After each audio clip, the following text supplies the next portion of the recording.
All right, let's remind people of the poll question. Let's see what that's doing.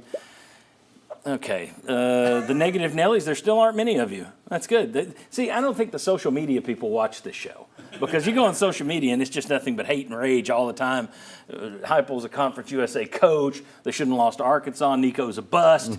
They don't play our poll. Apparently, they don't like honest talk here. So anyway, keep playing with us. Let us know what you got, what you think, whether you want to go with the guy with the thumbs up or the guy who's kind of.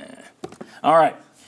To start this season, I think we all probably, if we're looking at faith in the offense or defense, I think going into the season based on Heupel's history, we probably all would have been here. We would have marked the big X over here. Yep.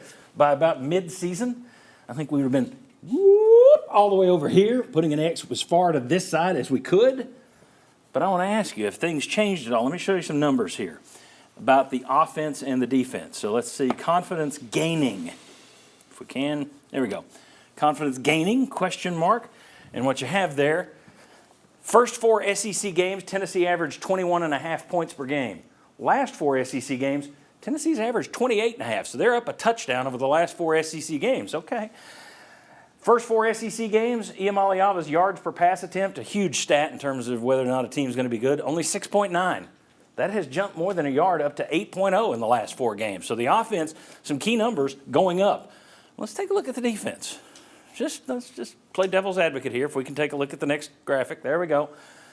First 4 SEC games, you allowed 17 points a game. Last 4, you're allowing 21.5. I mean, come on, 21.5? That's terrible. I'm playing devil's advocate here, folks. Give me something. First 4 SEC games, yards per rush. This is real. You have 2.5 yards per rush the first 4 games. It's up to 4 the last couple of games. So my question for you guys, very quickly, Mike Stoll, Will Overstreet, Bob Hodge. Tell me, Mike, I'll start with you. Am I supposed to start with you? We will anyway. All right.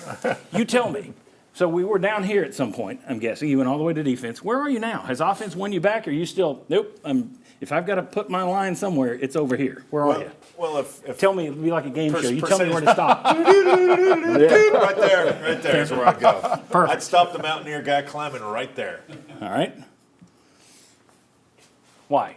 The offense has improved? So I think the offense has improved. Look, our defense is still really good, right? I think the encouraging thing is our offense has improved, and it's pulled us away from that defense. Because, look, our defense is still really good. Yep. Like the last 4 games, I think Mississippi State, Kentucky, we weren't great in, and Georgia was a little offset. But overall, I think we're still playing really good on defense. Your run defense has taken a little bit of a hit with the loss of Keenan Peely. I do agree. And there were stretches yesterday where Vandy was pushing you around on the defensive line early in that game. Yeah. But for the most part, it's still lean defense. The question is, how much has the offense pulled you away from all defense? Will Overstreet, Mike, I'll have you do the sound effects. Right there. Oh, you know, it's Listen, one over. wherever 70-30 is, right? Like that's where that's more like 73. Okay, Yeah. well, there you go. 27. But yeah, 73-27. But you know, that's kind of the way I think of it. Like, and I especially think of that when I'm coming into playoff time, and I go, where am I putting my chips? Yeah. About if Tennessee has to travel,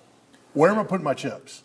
And I'm still saying, hey, listen, we've got championship level defense, going to go face a different competition. If you have to go on the road, I'm putting a lot more of my chips, and we're going to hold this to a low-scoring game, and we're going to figure out a way to get a few on offense.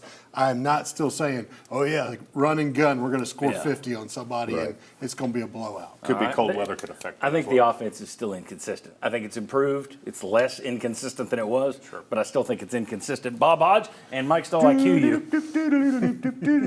Stop. Right there with Same as Will. Same as Will. 73%. And here is the reason. Your offense, I think, had its best game yesterday, but that was one complete game. Out of all your SEC games, you played one complete game on offense. Okay, if it had ended the season with 2 or 3 like that, I'd say, okay, now it's a lot closer together. UTEP doesn't count? Gee, let me think. You know, UTEP, Kent State, I think, what was their combined record? Like 1 and 902. But no, I need to see more from the offense before I'm going to go farther in their direction. I want to tell Jeff, our audio guy, don't bring in the music for this tease. We'll go out with game show music. No, I'm not kidding. When we come back, Tennessee reportedly paid $8 million to Nico Iamaleava. Has he been worth it? Come on back.